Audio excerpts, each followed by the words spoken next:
Well, it's Martini Day, Martini time on Eclipse Day. Did you, wasn't this a great day? So, we had a 3/4 eclipse here in Blackstone. And good, it was bright, good, really was bright. But I really enjoyed, it was very creative for me. I've been writing all day. An eclipse gives you good writing energy, I think. A lot of it was kind of jokes or insights. One was Trump said Obama caused the eclipse. The sun was okay until that black spot came across it. Some people thought it was funny. Anyway. Okay, so what impressed me, what I didn't expect, was that as the path of totality, oh, I love that. And then they would say when the eclipse, we're in the totality now. Isn't that great? We're in the totality now, the path of totality. How Zen, how Dharma, how non-dual. We're in the path of non-duality now. So,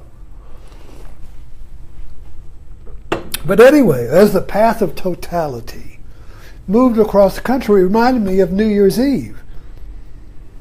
We're now with our global eye, our global witness media, the global witness. Watch it in Australia. Then the New Year's Eve comes towards you and the fireworks go off. So it's like a path of New Year's Eve going across the globe, the cheering and the fireworks. So I have a path of the eclipse, the path of totality, going across America. And when it descended and the sun died, everybody cheered. Oh, awesome, awesome, awesome. Whoa, whoa, when the lights dimmed, the earth dimmed. Whoa, even the jaded people seem to enjoy it. So there's something mystical about this. You can't help it. There's something mystical about it. There's a wonder about it. Kind of like, see, we only get our wonder now in movies, like in Avatar. Oh, the floating mountains. Oh. Of course, when you see it again, you don't get the awe again. You've seen it, you know. Oh. You know, you see what I mean? But we go to our movies now for wonder. And of course, in the movies, everybody can die, and it's okay because you know when you leave the theater, you're okay. So you don't know, we don't believe the sun's going to die during the eclipse because we're scientific and we know mathematically that it'll come back, you see. So, but we can feel the awe, we can sense the wonder because we're actually seeing the world go dark and the sun get blotted out by the moon. It reminds me of so even though you know that it's just science, that it's just cosmology, it's just textbook mathematics and science. A man has been figured out when this is going to happen a long time ago. But what was I going to say? I lost my thought. I don't do that very much. Funny, when you lose a thought, you can't chase it. It's kind of like a dream. You're just like, oh God, it's just on the tip of my tongue. Where did it go? And the more you try to find it, the more it'll lose. Kind of like the sun chasing the night. You see, I love the mythology of it. Because in reading mythology, all of the mythologies are based on the sun and the moon. The sun goddess and the moon goddess. The sun is the sun god. The light, the consciousness, the light of consciousness. And the moon is the goddess of night, the Phantom of the Opera, the goddess of the night, the unconscious. So you got the light and you got the unconscious of our own psyche, you see. And they move like this. It's like the consciousness is chasing the shadow. The consciousness is chasing the moon. And she's always on the other side. It's kind of like Charlie Chaplin movie of the fight I saw, and he's always behind the referee. So the sun consciousness is always chasing the unconscious. I got to be conscious. I got to make the whole world conscious. I got to make my life all full of light. No darkness, no surprises, no shadows. Everything light and safe and conscious and rational. No mystery. That's the role of science. If you got a mystery, get that sucker, eliminate that. Come in there and find out what's going on. It's like trying to eliminate death. You see, our whole society is trying to eliminate death. If there's an accident, what the hell happened there? We got to find out what caused that so it never happens again. You see, so we're constantly trying to eliminate the causes of death. And consciousness is trying to eliminate its own shadow. So just imagine this, the sun god, the sun, wherever it moves, it casts a shadow. This is Carl Jung. This is psychology in the sense that we all have a shadow side. And no matter how we struggle to get rid of it, the shadow defeats us. Trump has a shadow. Now the shadow, the moon goddess, whatever the sun, like this is the sun hand, whatever the conscious hand does, the shadow does the opposite. It defeats it. Whatever the sun tries to achieve, the shadow screws it up and restores balance, you see. So nature restores balance. Nature is always at ground zero. In nature, the seesaw is always horizontal. If you go this way, nature is going to do the exact amount of opposite energy to bring it back to that. Afghanistan, you don't mind if I jump around. I've been jumping around all day like a monkey. So hang with me and connect the dots.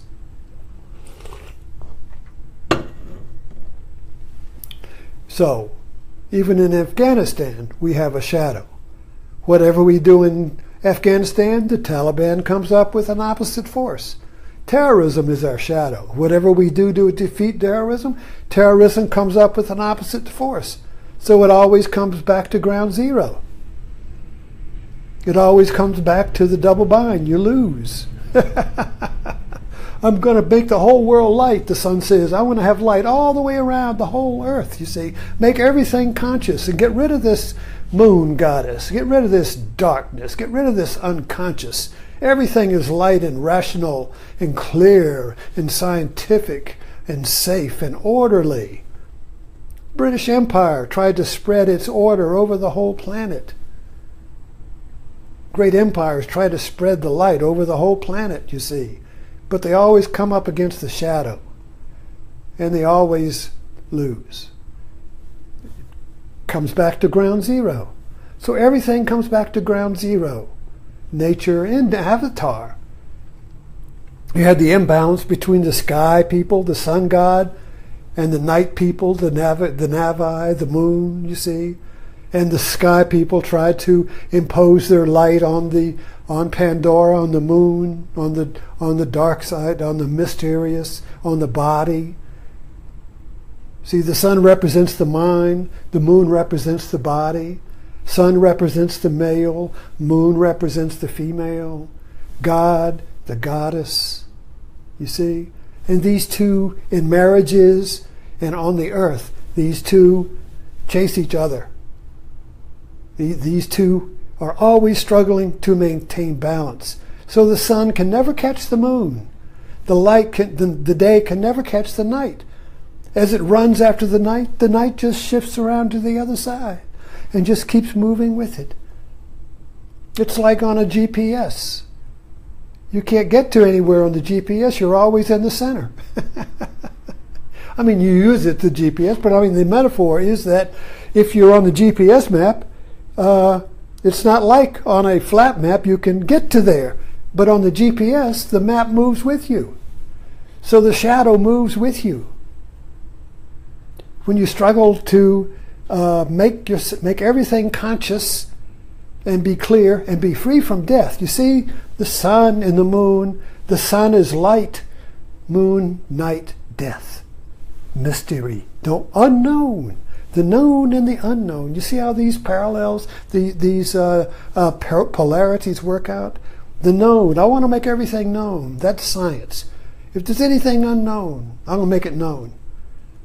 And once you make it known, you've killed it. Once you make something known, I know what it is.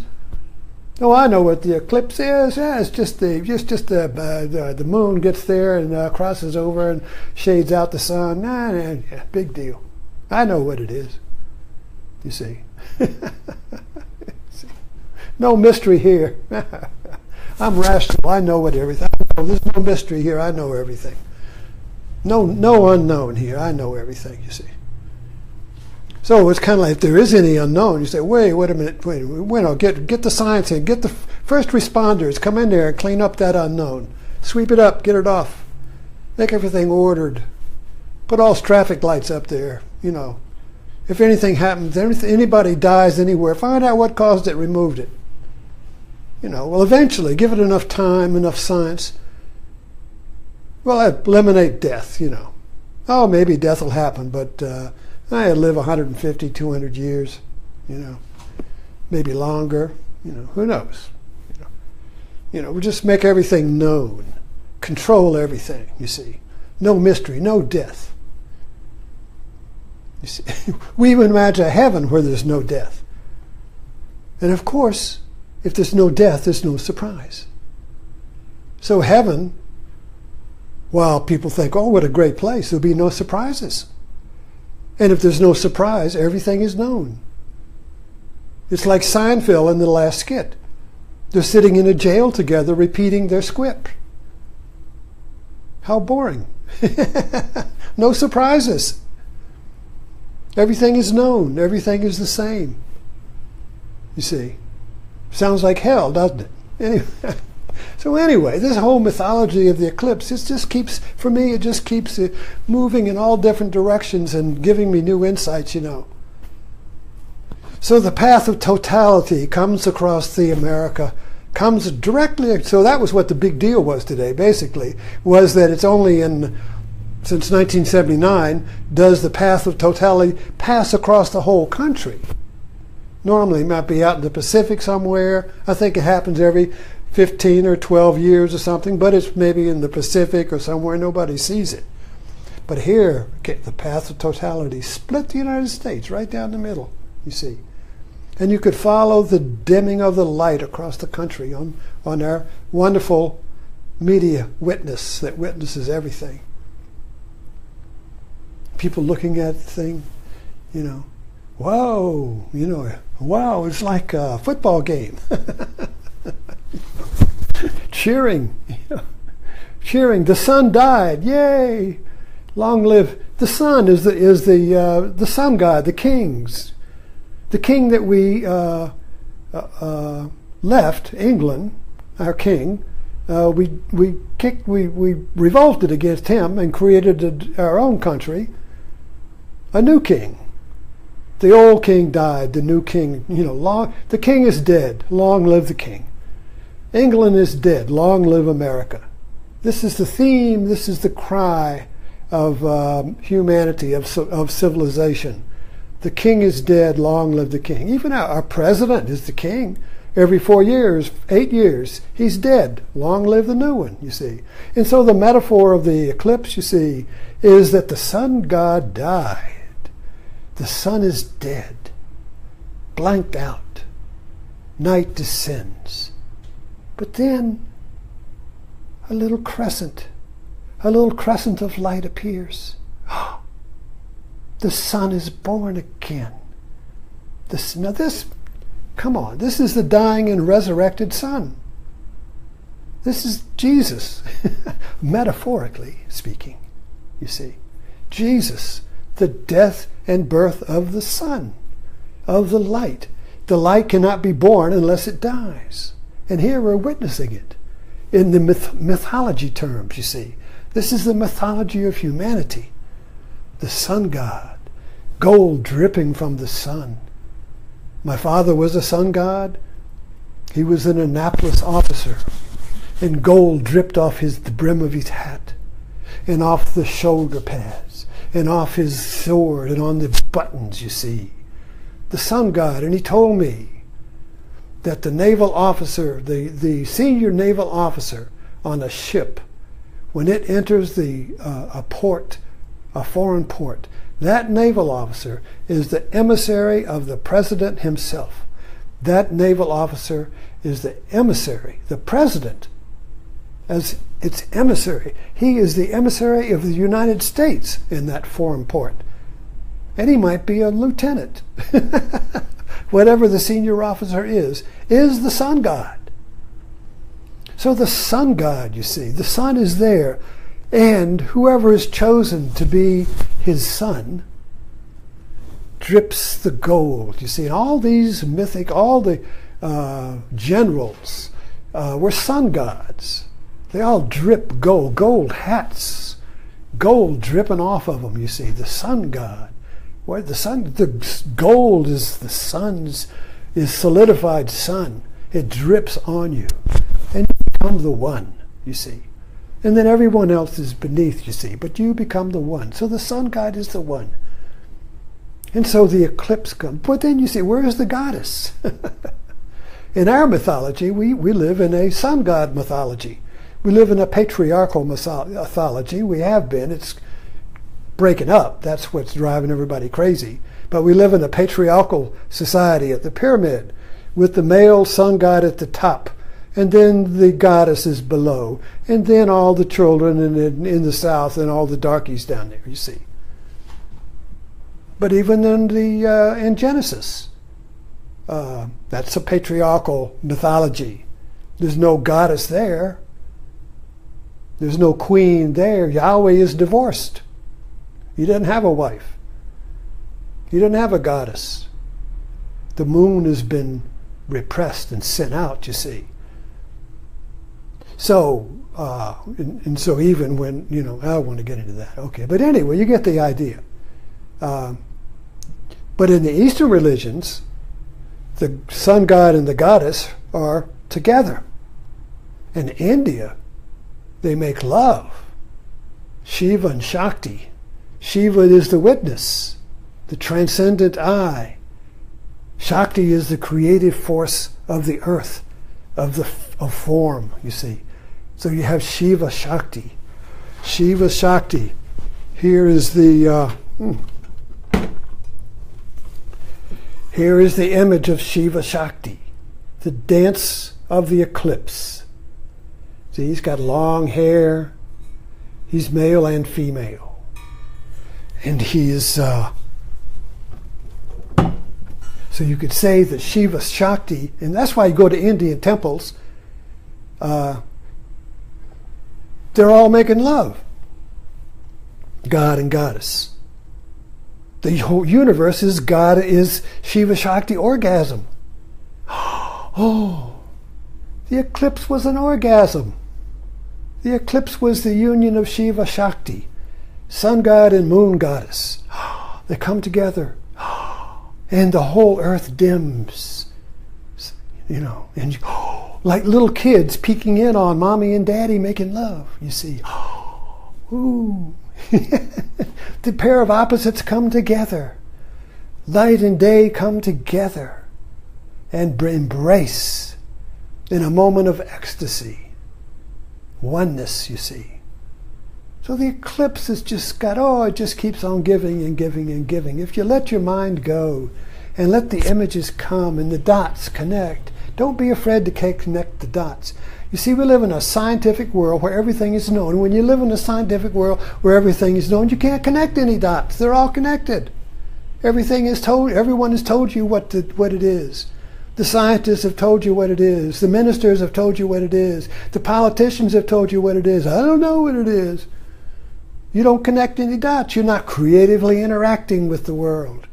You're just receiving it. You're just consuming it like you're sitting in front of a TV and just consuming it.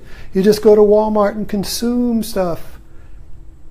Where's the imagination? Where's the metaphorical mind? Where's the freedom to connect dots and see wonder and say, oh, wow, I see. You see, and nobody can give that. You have to do it yourself. Surrender to it. Don't be afraid. Surrender to the wonder. Surrender to the imagination. Surrender to the eclipse within you, you see. That eclipse is up there, but it's a metaphor for the eclipse in you. When your mind and your body become one. When your consciousness and your unconsciousness become one. That's liberation. That's freedom. That's joyous. A celebration. The Zorba dance. When the mind and the body become one word. When the consciousness and the unconscious no longer chase each other and fight each other with the shadow defeating you, you know. You embrace your shadow. You embrace your dark side. You embrace the unknown. You see, you create the eclipse. You create the wonder, the excitement. You see. So anyway, thank you for dropping in, and I just kind of like spun off here. This will be my last eclipse talk, I think. And so thank you very much for dropping in, and I'll see you in the morning.